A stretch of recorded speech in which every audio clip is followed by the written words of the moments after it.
Well, welcome everybody. Welcome everybody to the RubinToO 2024 workshop. So first of all, people online, can you hear me fine? Yes or no? Yes. Yes, yes. Thank you so much. I can see you. So welcome to those of you in person. Welcome to everybody online to the Envisioning the Vera Rubin Observatory LSST Target of Opportunity Program. I hope you had a nice flight. So first of all, we would like to reinforce our values. And let's just take 30 seconds to read quickly what is on this slide. We all have signed the code of conduct. A reminder that if by any chance you are online and you have not signed a code of conduct, we are going to kick you out unless you do right now. Just a few seconds, just to reinforce our values.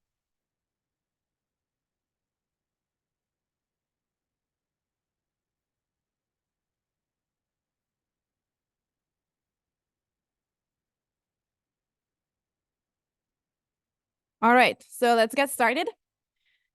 So the first thing I want to do is to introduce your local organizing committee, which is me, UC faculty Josh Bloom, sitting in the front row, Ryan Chornock, still sleeping after recovering after observing, and our dean, Steve Khan, that is very, very new to you for LSST, but for us, it's also our dean.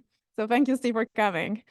So none of this would have been nearly possible without the fantastic help from our administration. So here, I just want to acknowledge Brandy Johnson. I think you have been in contact with Brandy, and she will be the person helping you out with reimbursements later on. And Maria Keys and Maria Helm from our development office. So none of this, the catering, anything would have been possible without their great help. So let's all take a second to acknowledge their efforts. So also, I would like to emphasize the great help that we got from the Heising Simons Foundation. And I know that Gabrielle might be online from the Heising Simons Foundation. They helped us lowering the barrier to participate in this really important workshop.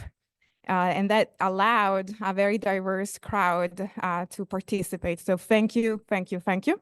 I also would like to acknowledge the support that we got from our brand new Time Domain Center on campus that we named as the Center for Multi-Messenger Research in Astrophysical Transients, or MRAPTOR. And if you're not familiar, MRAPTORs are four-winged dinosaurs, like the four messengers that we will try to combine to do progress. Very important message for those of you that requested help, financial help to be here. We will be in contact with you. So don't worry about it. We will reach out over email and we will share the details for you to get reimbursed. Last time, the password for the Wi-Fi is right there. And if you have any problem with connections, just let us know. We'll try to solve it. And I think this is most of the logistics. So there will be two microphones that we will be using to ask questions. Keep in mind that this is a hybrid workshop. So please don't start speaking until you have a microphone in front of you so that people online can clearly hear you. That's a little bit of a favor. That's about it on the logistical front. Lunch will be served in this room. You will have a box with your name on. Don't steal the lunch of anybody else. That's about it. Yeah, question? I'm going to repeat your question. Okay. You should as well as waiting for the microphone to come to you, you should also introduce who you are to the people online. So this is Tim Lister from Las Cumbres Observatory. Absolutely. Yeah. And I think that's all for me. And I'll pass the mic to Fed, I believe. Hello, everybody. My name is Federica Bianco. I'm Deputy Project Scientist of Rubin Observatory and one of the organizers of this meeting, which has been a long time in the making. I want to acknowledge I want to remove this bar at the top. hide video panel. That is not what I was hiding. Hide meeting controls. There it goes. Okay, I want to acknowledge and recognize the Scientific Organizing Committee. The Scientific Organizing Committee is composed of Raffaella Margutti, who you just heard from, Igor Andreoni, myself, Anna Frankowiak, who is joining remotely, Tim Lister, and Graham Smith. I conned them, telling them that this was not going to be a lot of work because we had no abstract, and then it was a lot of work, of course. So I want to thank them and recognize them. The committee has been composed to represent a diversity of science cases, expertise, and interests, as well as regional affiliation, institutional affiliations, and demographics. This is a workshop, like meaning that we're here to work. So as I mentioned, no abstract, no contributed talks, really no plenary talks either, except for those talks that will set the boundary conditions for what we're here to do here locally as well as online. We are going to give you some introductory information about how this workshop came to be. We're going to talk about the observatory, we'll call the observatory boundary conditions, where Bob Blum and Eric Blum will tell you what's possible with Rubin Observatory within the capability, the infrastructural capabilities of the observatories, as well as the scientific goals of the observatory. In the afternoon, we'll have two more sessions where we're going to have some slides and some discussions when we're going to talk about who is the audience for the report that we're going to write in these next few days. And Igor will also show the template for the report that we're creating, as well as some work, some preparatory work that he has done with notebooks that are available to everybody to evaluate different science cases. And we'll have a time slot for discussing how we're going to get things done between here and Wednesday. In between this, there will be science case presentations for the science cases that we have identified as relevant and important for Rubin Observatory to consider as TO science cases. In particular, there is gravitational wave, multi-messenger astronomy follow-up, neutrino follow-up, and solar system science cases. In the form that you signed up to, that you filled in to sign up for this workshop, you had identified your interest in one or more of these science cases, and a few of you have also indicated some specific subtopics within these science cases and some additional science cases. At that point, there is a time slot for each one of the science cases that I mentioned. There is also a time slot for other. So if you feel like you haven't had the opportunity to discuss what is the other science case that we should consider, please come to me and we'll see if there is time and space for you to present very briefly something else. It's not advancing. Okay. I just wanted to introduce you all to each other, at least in broad statistics. We have a fairly diverse crowd. Both we have a variety of pronouns represented as a proxy for gender, as well as different roles and different levels of seniority. And this goes back to our code of conduct. Please be respectful and kind, and follow the Rubin principle of trust, respect, diversity, inclusivity. Am I missing one? Which one? Respect, I thought I said that. And particularly make sure that you make space for junior people and for people from underrepresented group that might be a little bit less prone to speak up. But we do want to hear from everybody, so raise all voices. We set up this workshop as fully hybrid, so we really do want to integrate the online crowd with the in-person crowd. We've done it in a number of ways. Here you see the time zones that we have participants from. The orange bar is this current time zone, and the fraction of people in this time zone that are participating in person.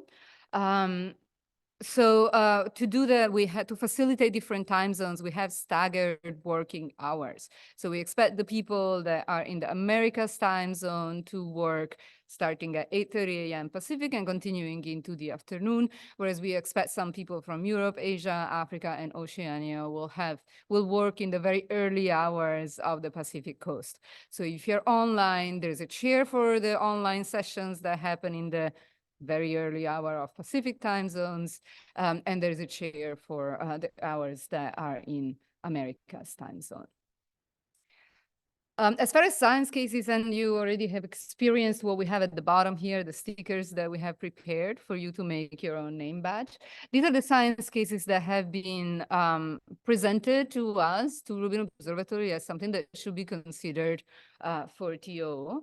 The first three were embedded in the form, and so people have signed up with interest for one or more of those. The one that was under other, that was the most commonly picked one. We have about 10 people that have indicated that GRB may also be something that we want to consider for target of opportunity, whether in conjunction with gravitational waves or not. We have some experts in the room that have proposed this and are aware of the fact that this is probably going to be folded inside of the gravitational waves counterparts. And also I wanted to, again, not only recognize the LLC and the SOC, which we have already introduced, but the people from the observatory. We have a significant participation, both remotely and in person, of people from Rubin Observatory. They were that cute little observatory sticker. So if you have a question about Rubin, go to one of these people, and they're probably best placed to answer your question. Online in the hello, my name is, they also, I try to put the same or similar observatory tag on their names. So if you're online and want to reach out to them, please do.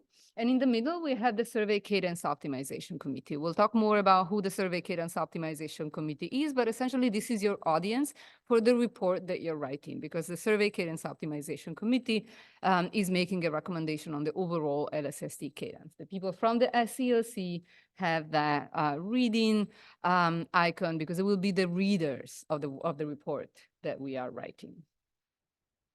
And if you have missed something, you feel free to go back during the break and add stickers to your name tag. If you have missed the name tag experience altogether, this is how you make your name tag, and that's downstairs. I wanted to highlight the workshop goals.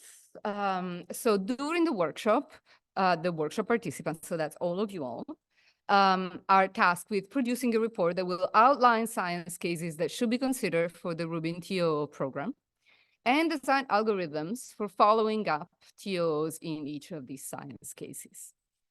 After the workshop, you will continue doing so for a couple of weeks. We're going to give some buffer to finalize the report, and Igor will talk later about the timeline in more detail. Once the report is done, that report goes to the Survey Cadence Optimization Committee, which will read it and fold the recommendation for target of opportunity program with Rubin within the broader Rubin LSST survey strategy recommendation. And that is due in September. So we'll have a few months to digest and possibly reach out to you to better understand your report and fold it into the overall survey strategy of Rubin. And I want to emphasize here that this will not be the last opportunity for discussing this, because the Rubin LSST survey strategy will be live, will be responsive to the changing landscape of scientific priorities, to our learned knowledge about how the observatory actually works. And so the Survey Cadence Optimization Committee is a standing committee of the observatory that will continue to reevaluate the survey strategy and modify it, including the target of opportunity program. So while this is a very important moment in time to ensure that the target of opportunity program starts off to a great start, we will have opportunities to revise it. And we'll talk more about that, possibly within this portion of the talk. May I invite Bob Blum to talk about the observatory boundary condition. Thank you, Fed. Wow, it's great to be here and see you all. I see lots of faces that I don't think I've met before, so that's I think that's a good sign. There's lots of folks coming into Rubin to do science, and particularly a lot of younger folks. So for those that I know, it's great to see you, and for those that I don't know, I hope you get a chance to talk to you. I'm Bob Blum. I'm based in Tucson at Noir Lab, and I'm the Rubin Observatory Operations Director. I just want to give you a few slides today to kind of set the context for why we're here, the overall context of Rubin Observatory and the science that we want to accomplish, and then focus down into this particular week where we're talking about targets of opportunity and the exciting transient science that they will provide for ourselves and for our community. So just to remind you, we've been working for a couple decades now on the science case for Rubin Observatory, and it's really built around these 4 pillars. But the remarkable thing about this science case is it's lasted the test of time, right? It's gone through 2 decadal surveys, astronomy decadal surveys, and at least 2 DOE particle physics prioritization processes. And each time they have reaffirmed the science that we're trying to accomplish here and given us a strong support to go forward. So we're talking about probing dark energy and dark matter, of course, with the wide field survey. We're going to learn more about the Milky Way, in particular, the outer halo, which Rubin will be able to extend our studies greatly there. An inventory of the solar system is going to vastly expand what we know about the families of asteroids and other solar system bodies, including visitors from other solar systems, so interstellar objects. So that's really exciting. And then, of course, exploring the transient sky, all sorts of variable and explosive transients, and the subject of the science cases that we're talking about here this week. Of course, that's one survey to accomplish all those goals, and that is not an easy thing to do. And so we have to try and optimize the science return for all those science cases to follow through on the commitment that we made to our stakeholders and our science community to do that science. So that's a complex optimization for how we observe and provide the data sets that will accomplish all of that. The global optimization, as Fed was just talking about, is carried out by the Survey Cadence Optimization Committee. This is a community-based committee that's been working very hard, gathering input in at multiple phases and multiple channels to really optimize how we do the survey on the sky and commit to all those different science cases. So it's not an easy problem at all. There's no single best answer. Sometimes we say there's a single answer that minimizes the unhappiness over all those science cases. But recognizing the importance of this particular area, MMA, multi-messenger astronomy, we've gone back since at least 2017 and talked about how we could add that aspect to the overall survey cadence to provide really a unique capability to the community to accomplish science that wouldn't otherwise be possible. So let's just set some conditions that will hopefully focus our work for this week on what we think this target of opportunity aspect of the cadence could be. So I think you probably realize that the survey strategy is developed by doing simulated runs and then analyzing those, both in an automated way, but then with human oversight. That's the job of the Survey Cadence Optimization Committee.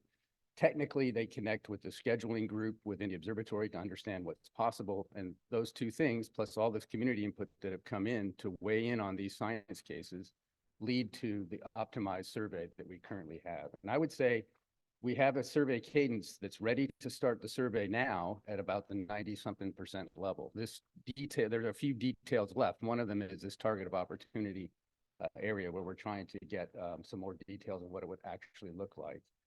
But even now, we have allocated some fraction of time, about 3%, to TOOs over the survey lifetime. And it's what we do with that 3% and how to make it most effective that is the subject of this workshop.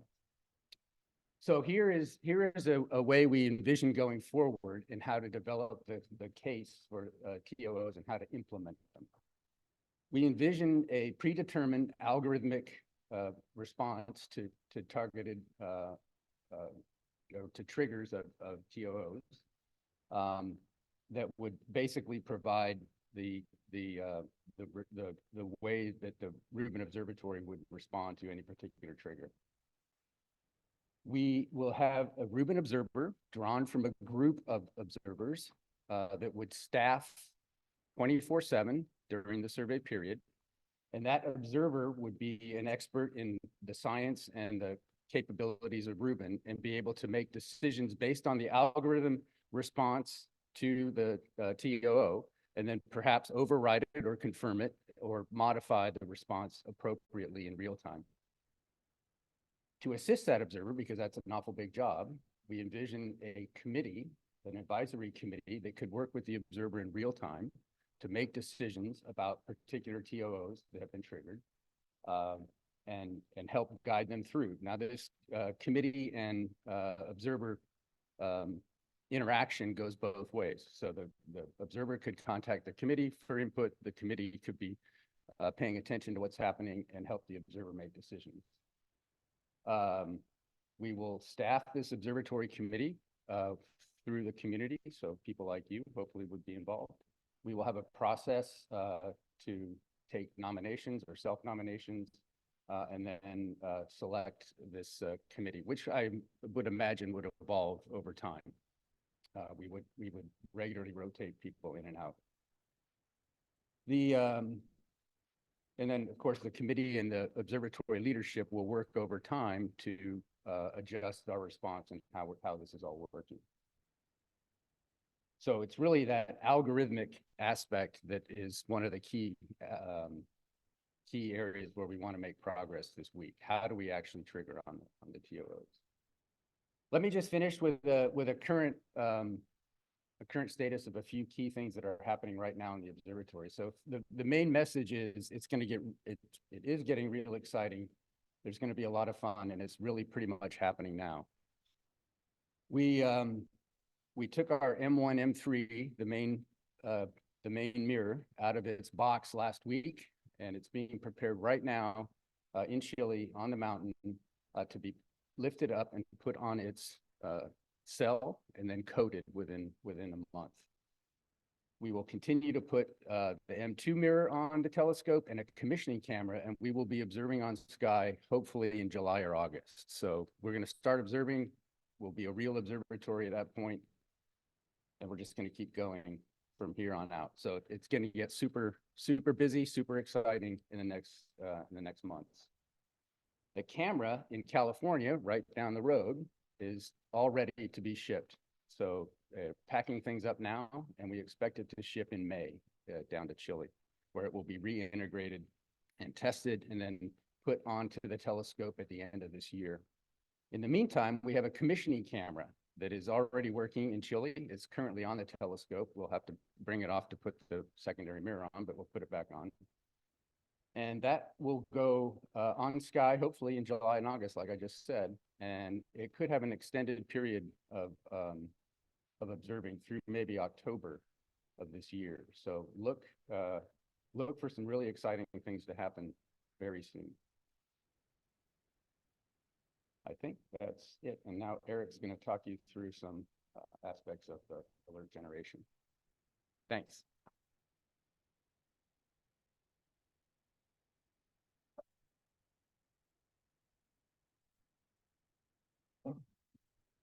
Do we have questions to Bob before we go, either online or from the audience here? Yeah, Josh? In terms of setting boundary conditions, how much could we be envisioning changing the actual operations of the telescope? What I'm thinking is, if you're going to open up and start observing at 18 degrees twilight, there's a really important event that's setting, and we want you to open it up 10 seconds after sunset and start observing at air mass 10. Is that even in scope, or are we, when we talk about algorithmic response, is it only assuming sort of the normal open operations? And I can imagine there's some other gray areas where, you know, maybe it's a little cloudy and you wouldn't normally open, but we'd want to, something like that. I think you should never be afraid to ask a question and try something new, right? That's why I asked. So I think the way we'll go forward is we'll talk about what does this algorithmic response look like. We'll try and build in the infrastructure and implement it. And then as we go forward and get experience after we get into operations, we'll understand the types of things and responses that you're talking about that would tweak or otherwise modify that response. I would hope over time that we'll get more nimble and we'll be able to do more things as we go forward. If there's a good science reason to do something, we would always try and do it. Okay, so the way that I think you're answering is we should be thinking about sort of stepping into the TO response, not sort of articulating from the beginning the full range of possibilities in year 5. You're saying what can we maybe do in year 0, year I think it 1? would be most useful to have the basic thing implemented at first, and then always think about ways that we can improve it or take advantage of Rubin to do more science going forward. Okay, thanks. But the main answer is nothing is ever off the table unless it's just can't be done.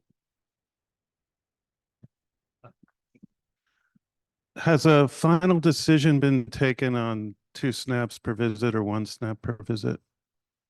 No. And I think we'll get through the first part of commissioning to understand that better, and then we'll make the decision. Are there Nice to see you questions? too, Steve, by the way. Questions online that you can see? No? Just a reminder to please introduce yourself before asking the question for people online. Yeah. Otherwise, I guess we can go with Eric. Thank you. Thank you both. Hi, everyone. I'm Eric Bellum. I'm the alert production science lead, which means that my team is responsible for the real-time data processing of the Rubin data. It's obviously very important for TO observations, and especially for some reasons that I'll outline here today. I think the headline message here is that we're here to ensure that all the science can be done, and especially this important high-profile time-critical science. But I want to sort of convey some of the sort of process and boundary conditions and set expectations for early in the survey as we ramp up, as Bob said, sort of to full capability. I think this slide will be familiar to most of you. So alert production is one of the sort of major data processing sort of paths for the Rubin data as it comes off the telescope. We will produce eventually alerts that go to community brokers within 60 seconds, a variety of catalog and image data products that become available at longer time scales. And then, of course, all of that data gets wrapped up in the annual data release processing. And there is a wide variety of user-facing services that also can be used to process and examine all of these data products, starting from the raws, if that's your interest. So thinking about timescales and what's produced by alert production, again, within ultimately 60 seconds, we're aiming for 120 at the sort of commissioning era. We're going to produce alerts from the difference images that come from each new image from the telescope. And that has a wide variety of contextual information to let you filter it down and find the kilonova amongst all the superluminous supernovae and variable stars and everything else. So that has the triggering record, an object record with 12 months of history, postage stamps, and so on. And those go to 7 community alert brokers that have already been selected, that are active today, as well as a couple of downstream brokers.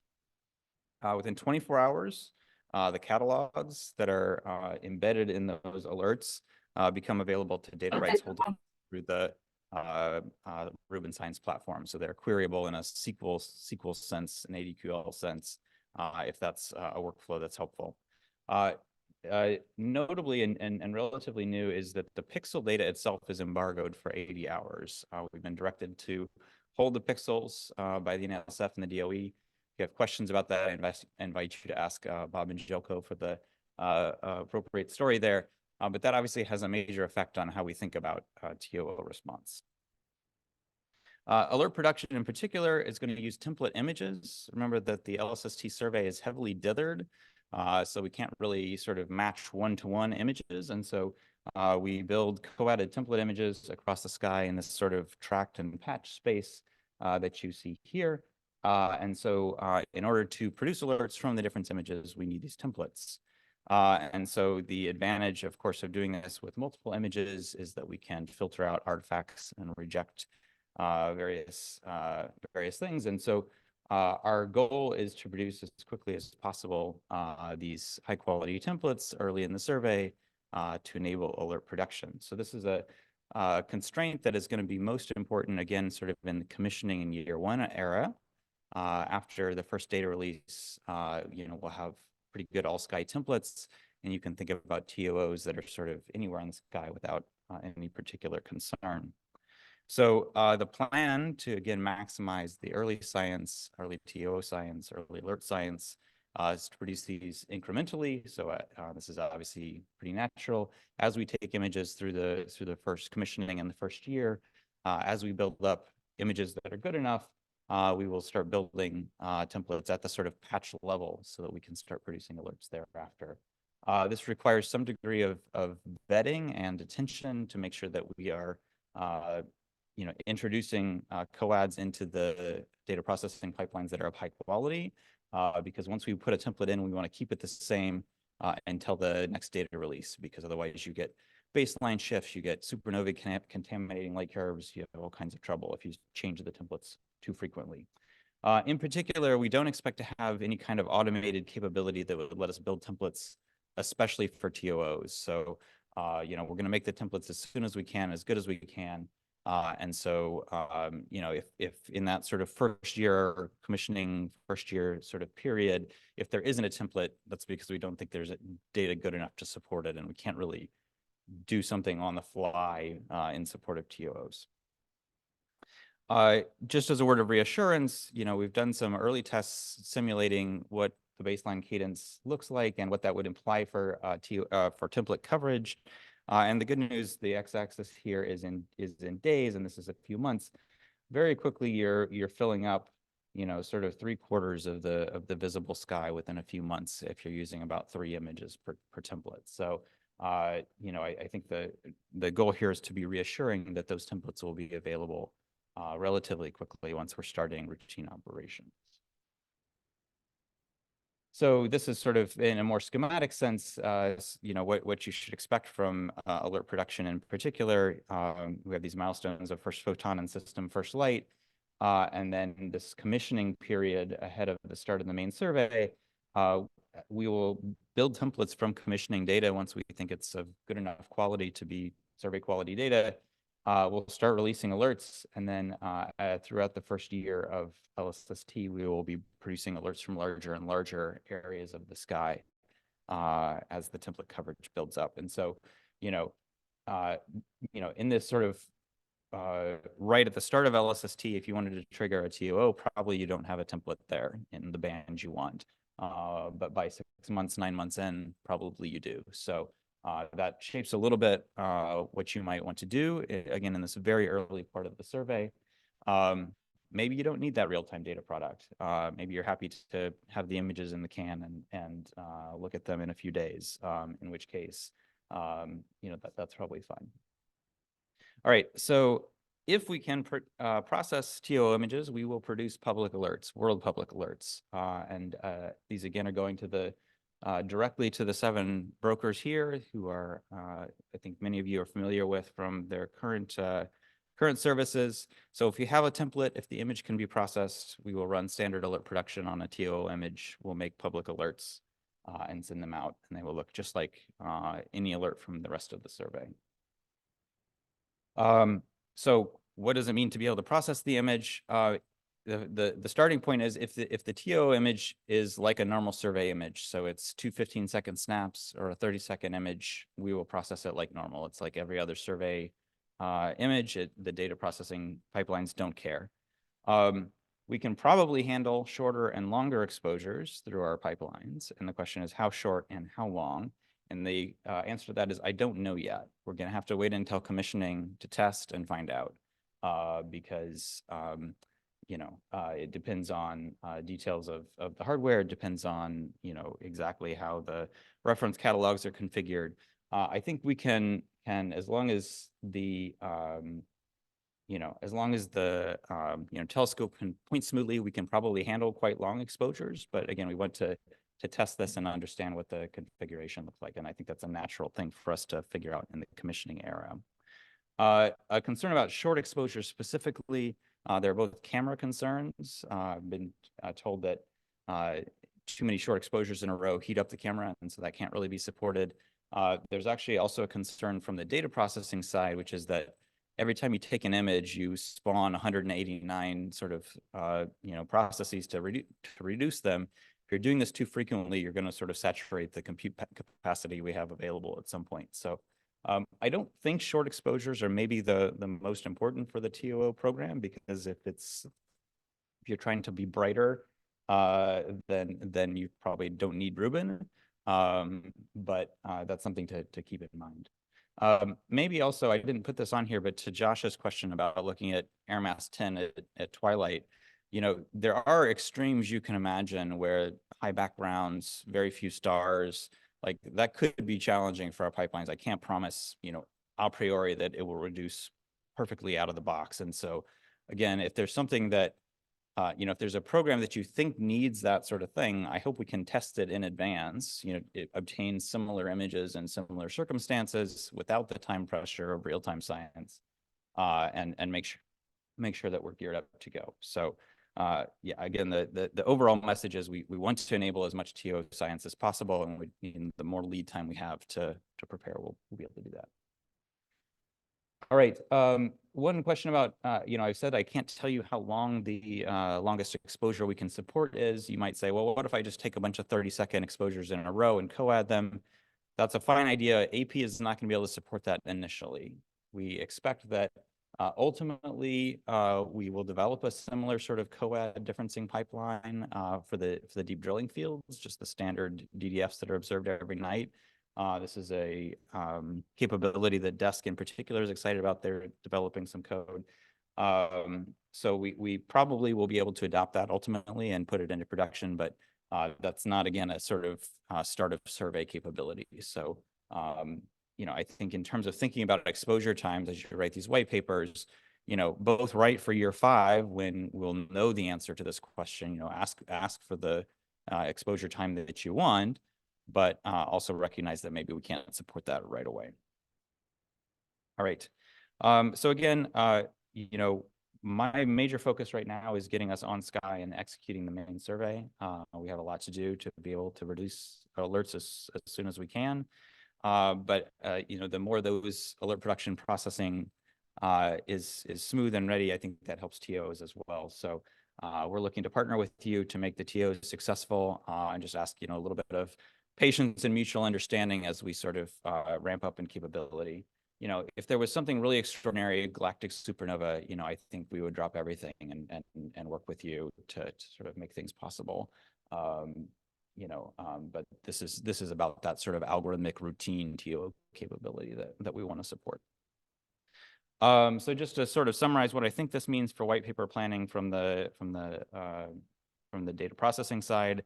Again, because of this 80-hour pixel embargo, we can't just hand you the images. We can't just say, like, you took the data, here, go.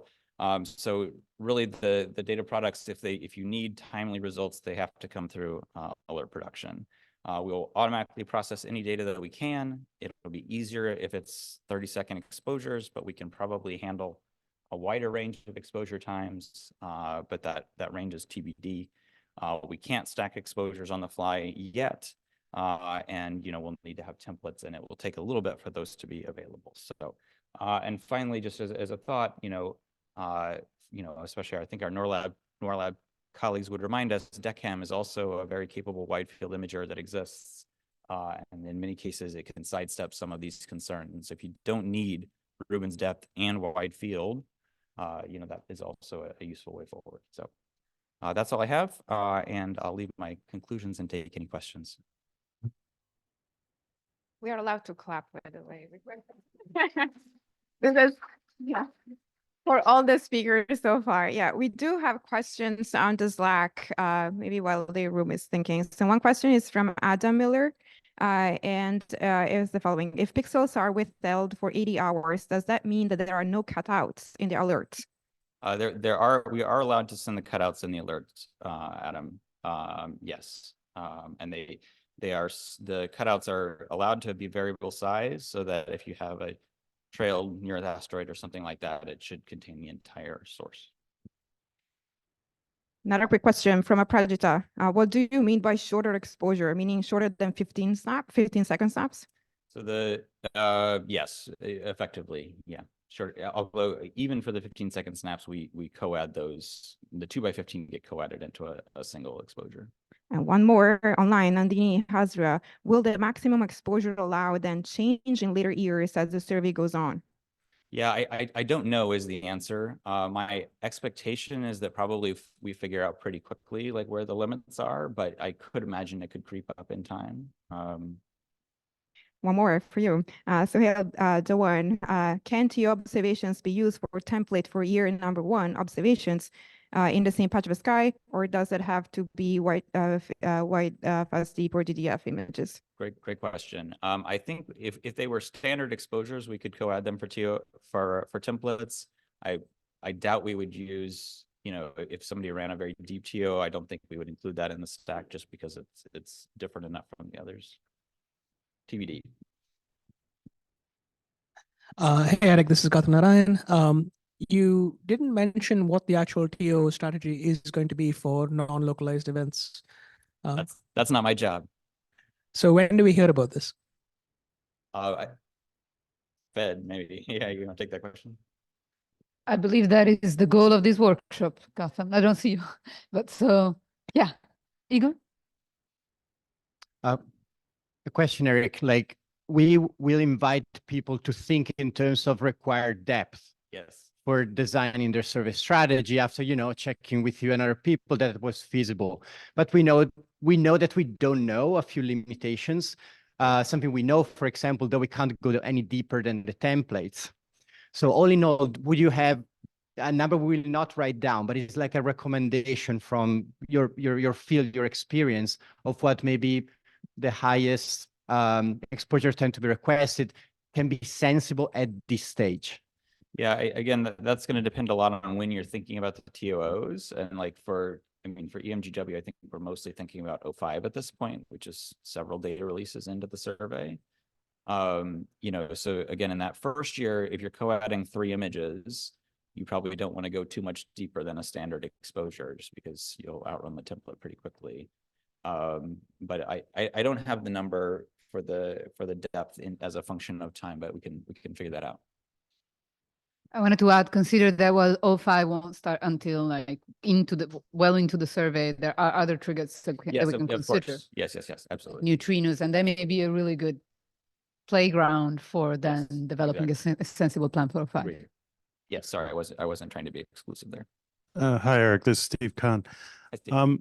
I'm wondering, you said that you're not going to provide image differencing on repeated short exposures. And I assume that applies to the 215 ones. Is that a limitation on registration or is it a data processing concern? Sorry, I spoke a little bit. So do you mean repeated short exposures as in a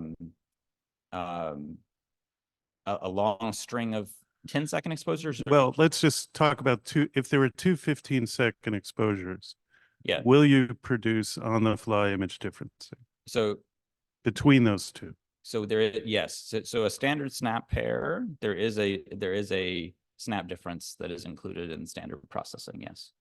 Okay, and so that's facilitated, and yeah, that's all. And if you did a TOO that had a series of 15-second snaps, is there a particular reason why you couldn't do image differencing there? So sorry, I may have spoken a little unclearly. If you did a series of 20 15-second exposures, each individual one would be processed like by itself. The capability we don't have right now is to take that series and process it as a set, right? So we can do pairwise snap analysis, but we don't have a capability to analyze 20 repeated exposures or something. I see. Like that. Thanks. Yep. Eric, this is Sahil. I just want to follow up on the template generation question. Is there a reason why we can't use like deeper sort of 90-second exposures to then like stack them as templates? Because for ZTF, we've been doing that to achieve like 15 exposures, but instead just use like, I don't know, 5 longer ones from partnership time. Let me make sure I heard your question. You asked why we could we use longer exposures to build the templates? Yeah, like if the TO has like a non-standard, non-30-second exposure. Yes, we probably could. I think it's just a question of like, does that mess with the uniformity in a way that we're not happy with? Because again, the whole survey is heavily dithered, and so like if you have one pointing that's like 3 times as deep as everything else, does that help? I don't know. We'd have to look at it and I don't think that's going to be so many images that it would be worth the trouble, actually. So that's my guess. Thanks. Hi, Eric. Just a quick question about TOO boundary conditions. Do we have any control over pointing centers, or must we use the same tessellation of the sky as the normal survey? That is a question for Peter.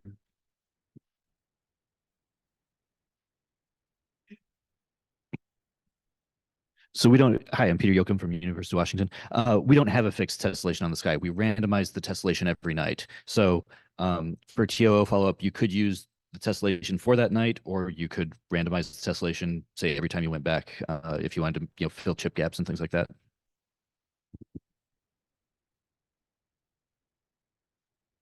Okay. Is there any other question? Yeah, well, I'm gonna be in good shape at the end of the workshop. This is Dave Sanders. Can I try to translate what was just said? We could specify pointing centers. Is that right? Is that what? Yes, that's I think what Peter said effectively. Oh, okay. Sorry, tessellation threw me there. Okay, thank you. Question. Can you hear me? There's the hand raised online. Can you please put the question in the Q&A on Slack or even in the chat at this point here? I'm not sure we are set up well to. You can't hear me? Okay, go ahead. Can you hear me online now? Yes, if this is Astrolab, we can hear you. Go ahead, ask the question. Yeah, so yeah, Stephen Smart here. So that's the Oxford Data Lab Zoom room. So yeah, Eric, thanks. Back to the question on the data releases and the template generation. So do you think it will be able to get, so if we're thinking of the whole wide, fast, deep and having the footprint available to provide to provide templates? Sorry, I misspoke. We can't actually understand the question. Is it possible for you to type it? Yeah.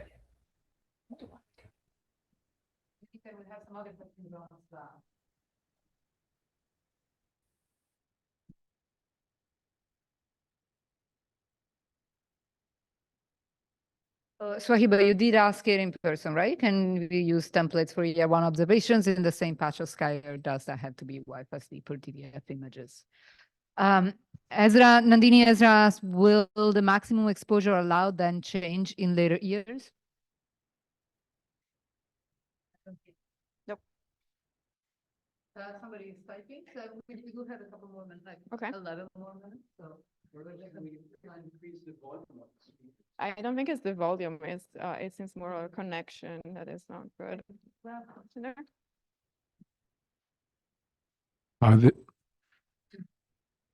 Hi, this is Graham Smith.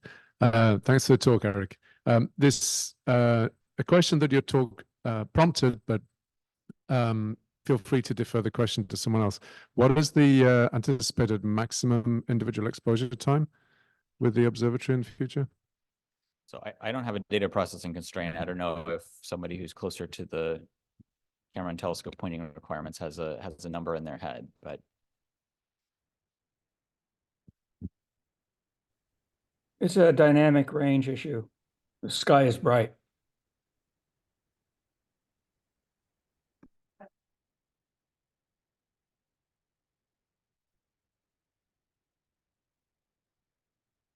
Okay, do we have the question typed in?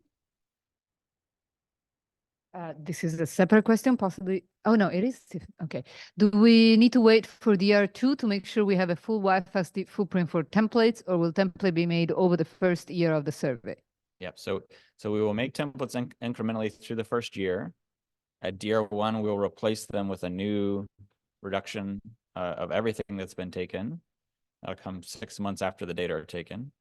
And then DR2, we expect that at least for the first several data releases, we'll replace templates every data release. And so they will get deeper and higher quality over time.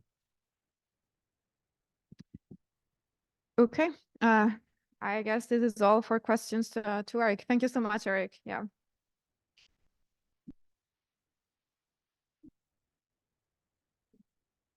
But we can break. Are there any other questions about anything that we discussed this morning? We're a little bit early for the break. If there are questions, we can work on them. If there are not, we can disperse. Yes.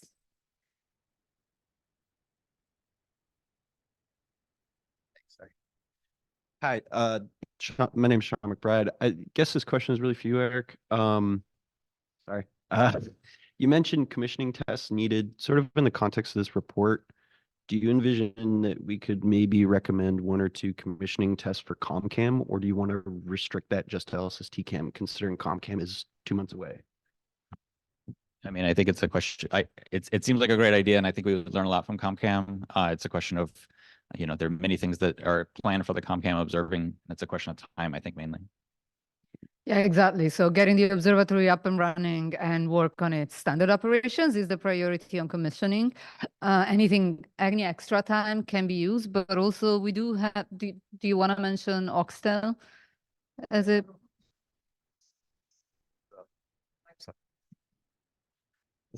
Yeah, I'm Thiago from the Rubin Observatory. Yeah, I don't know how useful it will be for the test you want to make, but Oxtel is available. For ConCam, the commission is going to be really tight. I think if the recommendation to add some TO, we could hit the project and Keith especially with some tests.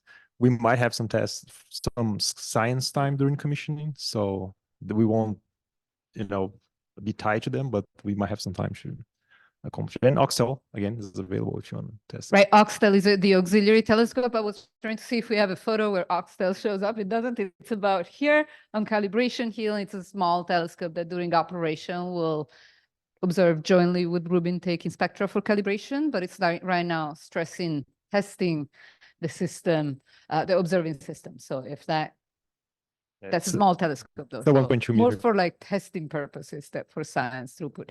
I see Gotham and then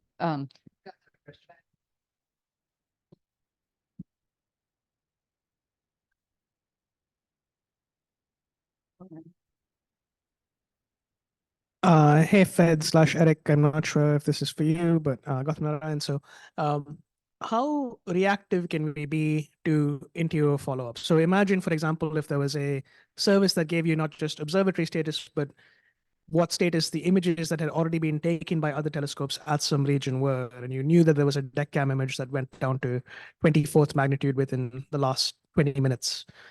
Could you use that to modify your TO strategy and say, well, I don't need as much depth here because it's just been imaged. I would rather focus on a slightly different region. Is that on the cards? Is that kind of adaptive TO strategy something we can work on?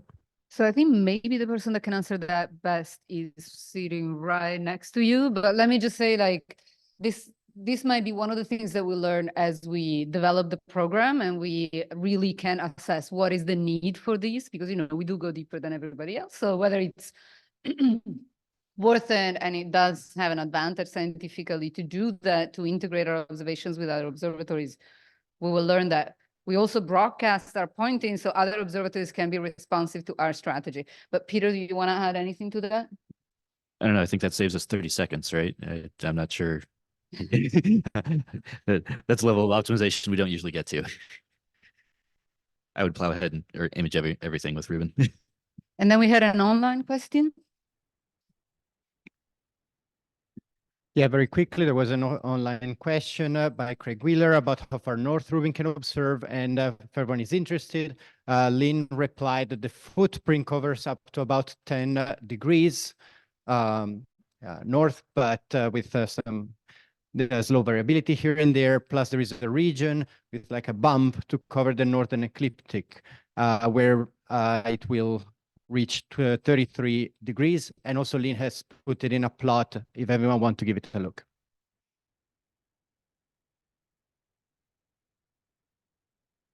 And that concludes the first morning session. We will see you in half an hour. Sorry, I'll let you know how long before we see you again in a second. Igor, when do we see them again?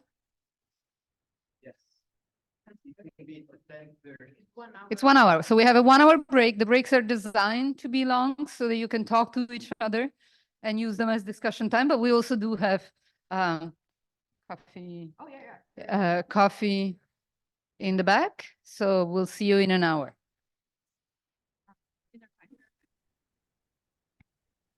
This is European dinner time, so buon appetito to everybody who is in Europe.